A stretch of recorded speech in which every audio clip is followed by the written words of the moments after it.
women's day to all my girlies out there standing strong in all odds and not giving up. So आज 8th of March finally मतलब आ गया है and NEET is just 2 months away.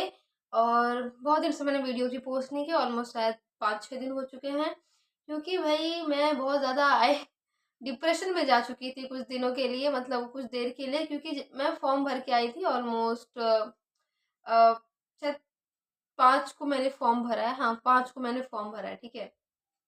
I am too much depressed. Holi वाले दिन से ही मैं बहुत ही ज़्यादा एकदम अजीबो-गरीब जैसी हरकतें कर रही हूँ। भाई एक तो मेरी होली एकदम बेरंग गई है, बहुत ही फालतू गई है, ठीक है। मतलब आई डिडन्ट एक्सपेक्टेड कि भाई इतनी खराब होली भी मेरी कभी जा सकती है। मैं होली कभी खेलती थी नहीं, मुझे बस अबीर वाली जो होली होती है वही पसंद है। शाम में खेलते हैं हमारे यहाँ, सबको ही खेलते हैं शाम में, सबको अबीर लगाते हैं, तो वही मुझे पसंद है, तो वो मैं बहुत इंजॉय करती थी। एंड होली के टाइम घर में जो खाना खाने बनते हैं, ठीक है, पकौड़ी वगैरह, गुजिया, पुआ, जो भी बनता है, कितना अच्छा लगता है सब कुछ। तो इस बार मैंने कुछ भी इंजॉय नहीं किया, लिटरली कुछ भी इंजॉय नहीं किया, क्योंकि भाई बहुत ही खराब गई, तुम समझ लो, बहुत ही खराब गई है, ठीक है। एंड उसके बाद फिर मैं फॉर्म भरने गई 5 तारीख को, तो और ज़्यादा मतलब क्या ही बोलूँ, मैं फॉर्म भर के आई हूँ ना, अब मैं पूरी डिप्रेशन में जा चुकी है। लाइक कि भाई मैंने फॉर्म भर दिया है, 1700 रुपये लगा दिए हैं, पिछले बार भी किया था, सिलेबस कंप्लीट नहीं हुआ है, कुछ कंप्लीट नहीं हुआ है, भाई मेरा होगा क्या, मैं कर क्या रही हूँ अपने जीवन में। मैं बस ऐसे इतने हल्के में क्यों ले रही सब चीज़ को, या फिर चीज़ें मुझे हल्का ले रही है, मुझे उठा के फेंक दे रही है, मुझे कुछ समझ में नहीं आ रहा है। बस वो डिप्रेस, इतना ओवर थिंकिंग हो रहा था कि भाई क्या होगा, कैसे होगा, इतना सारा सिलेबस बाकी है, 2 महीने में कैसे कंप्लीट करूंगी। लोग पूरे साल साल भर मेहनत करते हैं फिर भी उनका नहीं निकलता है, एंड मैं 2 महीने में क्या ही उखाड़ लूंगी। मतलब बहुत ज़्यादा बुरा लग रहा था मुझे, अपनी कंडीशन पे हंसी भी आ रही है, दुख भी आ रहा था, रोना भी आ रहा था, मतलब मुझे कुछ समझ में ही नहीं आ रहा था कि मैं क्या कर रही हूँ, क्या करूँ, कैसे। मतलब इस टाइम पे ना बहुत ज़्यादा इमोशनल ब्रेकडाउन मेरा हो गया था, तो आई थॉट कि भाई अब क्या कर सकते हैं। अब जो सिचुएशन चल रही है, जान के तो मैंने नहीं किया, I have some valid reasons जिसकी वजह से ये सब हुआ है मेरे साथ, बट फिर भी I am just trying my best till the end, देखते हैं क्या होता है नहीं होता है। ये रिजल्ट तो मेरे हाथ में नहीं है भाई, रिजल्ट के लिए मेहनत करना वही मेरे हाथ में है, and I am trying my best. मैं चाहती हूँ एटलीस्ट मार्च तक मेरा सिलेबस कंप्लीट शायद हो ही जाएगा ऑलमोस्ट, क्योंकि आधा मैंने कंप्लीट कर लिया है, ठीक है। एंड मेरा सबसे ज़्यादा चैप्टर्स बाकी है केमिस्ट्री में और फिजिक्स में, एंड मैं बहुत मतलब बायोलॉजी मेरी एकदम ना के बराबर है, गिन के 8 7 8 चैप्टर बस बचे हुए हैं। एंड केमिस्ट्री मेरी बहुत ज़्यादा बाकी है, फिजिक्स में मेरा हाफ पूरा 12th का बाकी है, तो I am just too much, मतलब बहुत ज़्यादा टेंशन हो रहा है कि कैसे सिलेबस कंप्लीट करूँगी नहीं करूँगी। बट ठीक है, वो लाइफ का पार्ट है, करना ही पड़ेगा, और क्या ही कर सकते हैं, इससे ज़्यादा मतलब कुछ कर नहीं सकते हैं, बस वही है। मतलब बुरा लगता है यार, थोड़ा सा बुरा तो लगता है कि इतने मेहनत से, इतना जोश के साथ, इतने अच्छे से ड्रॉप लिया था कि सब कुछ अच्छे से करेंगे, इस बार एटलीस्ट नहीं भी कुछ तो कॉलेज तो मिल ही जाएगा, 2026 में कॉलेज तो ले ही लूँगी। इतना अच्छा मन लगा के ड्रॉप लिया था, मन लगा के पढ़ाई भी की थी इनिशियल डेज में, फिर पता नहीं क्या से क्या हो गया, एंड सब कुछ एकदम मतलब जैसा सोचा था बिल्कुल उसका उल्टा हो गया, कुछ भी मन के हिसाब से चला ही नहीं। जो भी मैंने प्लानिंग वगैरह की थी कुछ काम नहीं आया, सब कुछ बस तहस नहस हो गया। एंड सबसे ज़्यादा बुरा लगता है फैमिली एक्सपेक्टेशंस, मतलब इतनी ज़्यादा एक्सपेक्टेशंस है ना मुझसे, मेरी फैमिली को आए, मतलब मैं क्या बताऊँ। समटाइम्स आई फील लाइक कि भाई आई डोंट डिजर्व दिस, मतलब आई डोंट डिजर्व, मैं बोलूँ को जो मुझसे जो एक्सपेक्टेशन है ना, आई डोंट डिजर्व इट। मैं उस काबिल हूँ ही नहीं कि वो लोग मुझसे इतना कुछ एक्सपेक्ट करें। मतलब I am just feeling too much down कि मैं क्या ही बताऊँ। मतलब मुझे तो लग रहा है ना कि भाई इसको मुझे पताल भेज दो, तो इतनी बुरी जिंदगी किसी की कैसे हो सकती है। मतलब आह, शब्द ही नहीं है मेरे पास मेरी जिंदगी के लिए, इतनी खराब समय चल रहा है मेरा। एंड और भाई ये कुछ भी करती हूँ कुछ भी नहीं होता है, मतलब मैं किसी भी लाइन में जाना चाहती हूँ, कुछ भी करना चाहती हूँ, मेरा कुछ भी नहीं होता है, ना मेरा यूट्यूब सही से चलता है, ना पढ़ाई मेरी चल रही है, मत ना मेरे पास कोई स्किल्स है, ना मुझे डांस आता है, गाना आता है, कुछ भी नहीं आता है। मतलब मेरे पास सर्वाइवल इंस्टिंक्ट है ही नहीं, कुछ भी कुछ भी ऐसी चीज एक्स्ट्रा नहीं है जो करके मैं अपना घर चला सकूं या फिर कुछ कमा वमा सकूं, कुछ भी नहीं है। एंड मतलब पता नहीं मैं क्या करूँ। एंड अगर तुम लोग मतलब एक last option as a girl, एक लास्ट ऑप्शन क्या बचता है, शादी कर लो, ठीक है, अमीर लड़के से शादी कर लो भाई। हाउस वाइफ बनने के भी गुण नहीं है मेरे पास। मतलब अब बताओ, अब क्या बोलोगे तुम बताओ।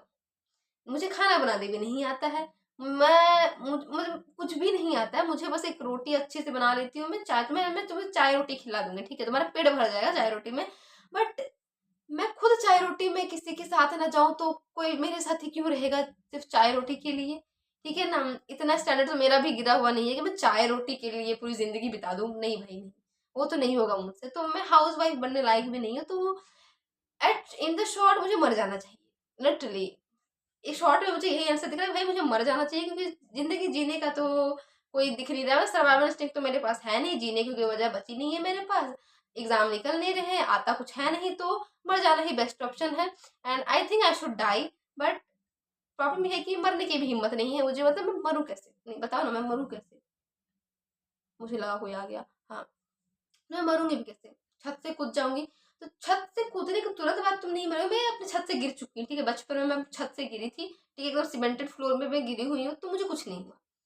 कसम से मेरी एक हड्डी तक नहीं टूटी थी, मतलब कुछ भी नहीं हुआ है मुझे। मैं बस 5 मिनट के लिए बेहोश हो गई थी, एंड उसके बाद मैं छोटी थी, मतलब बच्चे को कुछ नहीं हो रहा था। एक 20 साल की लड़की को क्या ही हो जाएगा, तो कुछ नहीं हुआ मुझे उस टाइम पे, ठीक है? तो अभी तो कुछ भी नहीं होने वाला। अब मेरे यहाँ घर के पीछे में ही एक फ्लाईओवर बना हुआ है, तो वहाँ से मैं अगर मैं कूद भी गई, तो मुझे कुछ दिन पहले ही एक लड़के ने वहाँ से सुसाइड किया था, तो उस बंदे को भी कुछ नहीं हुआ। मतलब हुआ, बहुत कुछ हुआ भाई, पैर हाथ टूट गए, सर्वर फट गया, बट वो जिंदा बच गया। मतलब उस इतना गंदे कंडीशन में, मेरा सर फट चुका है, हाथ दोनों टूट चुके हैं, पैर टूट चुका है, बॉडी मतलब पूरी तहस नहस, ऊर्जे पुर्जे टाइट हो चुके हैं तुम्हारे, और तुम जिंदा हो, तो क्या फायदा है उस जिंदगी का? मतलब उससे अच्छा तो मतलब उससे अच्छा तुम सही सलामत ही ना थे, तो उसकी भी कोई गारंटी नहीं है कि मैं डायरेक्ट मर सकती हूँ। और रही बात पंखे से लटकने की, तो भाई मुझे कोई भरोसा नहीं, मेरी किस्मत इतनी खराब है, पंखा ही मेरा गिर जाएगा, और वो लटकने वाला जो फीलिंग होता है, मुझे पता नहीं कैसा होता है, मुझे वो लेना भी नहीं है। पानी में डूब के मरने की बात रही, तो भाई मैंने अक्सर टीवी में देखा है, पानी में डूबते डूबते लोग ऊपर आने की कोशिश करते हैं, तो मैं मरने के लिए जा रही हूँ, उसमें मैं बचने का तरीका ढूंढूं, दैट्स नॉट माई टाइप, तो वो भी मुझे नहीं करना है। एंड ट्रेन के सामने कूदने की हिम्मत मेरे पास बिल्कुल भी नहीं है। तो इन शॉर्ट मरने लाया, मतलब मरना भी नहीं आता मुझे, तो मैं करूँ क्या? नहीं, मुझे नहीं पता कि मुझे क्या करना है। मुझे अब साक्षात भगवान जी के दर्शन चाहिए भाई, कि आप बता दो कि आपने मुझे इस धरती पर भेजा क्यों? मतलब इस धरती का बोझ ही बढ़ाने के लिए भेजा, कि सही में कोई मकसद है मेरा? मुझे तो लगता है भगवान ने मुझे इसलिए भेजा, ताकि जो और बाकी लोग हैं ना, उन्हें ये प्रेरणा मिल सके कि इसके जैसे तो नहीं बनना है, इसके जैसा जीवन तो नहीं ही रखना है।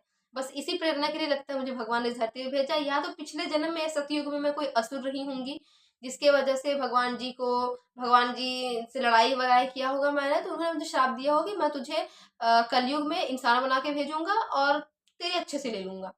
तो बस वही कर रहे हैं भगवान जी मेरे साथ। तो मुझे इसके अलावा कोई रीज़न नहीं दिख रहा है इस धरती पर रहने का। एंड नीट की प्रिपरेशन तो मैंने तुम्हें बहुत ही अच्छे से बता दी है, और इससे ज़्यादा मैं बोलूँगी तो मैं क्या ही बोलूँगी, मतलब बोल ही क्या सकते हैं। इतनी खराब ज़िंदगी तो मेरी आज तक नहीं हुई थी, मतलब बच्चे ही ठीक थे यार। एटलीस्ट इतनी इस सब का टेंशन तो नहीं था ना, टीवी देखते थे, मस्त हो जाते थे, मम्मी मारती थी टीवी देखने के चक्कर में, मार खाते थे, रोते थे, फिर टीवी देखने बैठ जाते थे। मतलब टीवी के इर्द गिर्द ही सारी जिंदगी चल रही थी। और अब तो टीवी में कार्टून नेटवर्क भी बंद हो चुका है, मैंने सुना है डोरेमोन भी बंद हो चुका है, सब कुछ बंद हो चुका है। तो अब आने वाले फ्यूचर जनरेशन, मतलब मुझे ये नहीं समझ में आ रहा है कि जो हमारी फ्यूचर जनरेशन में जो बच्चे होंगे, क्या देखेंगे भाई? उनकी कार्टून की जिंदगी कहाँ गई? मतलब उन्हें कोई हक नहीं है अपने बचपना जीने का?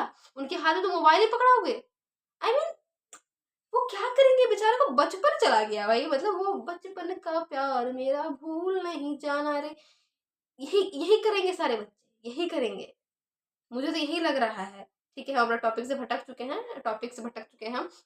हाँ, तो बचपने की बात छोड़ो, तो बस यही कह रही थी कि मैं भाई क्या ही करूँ?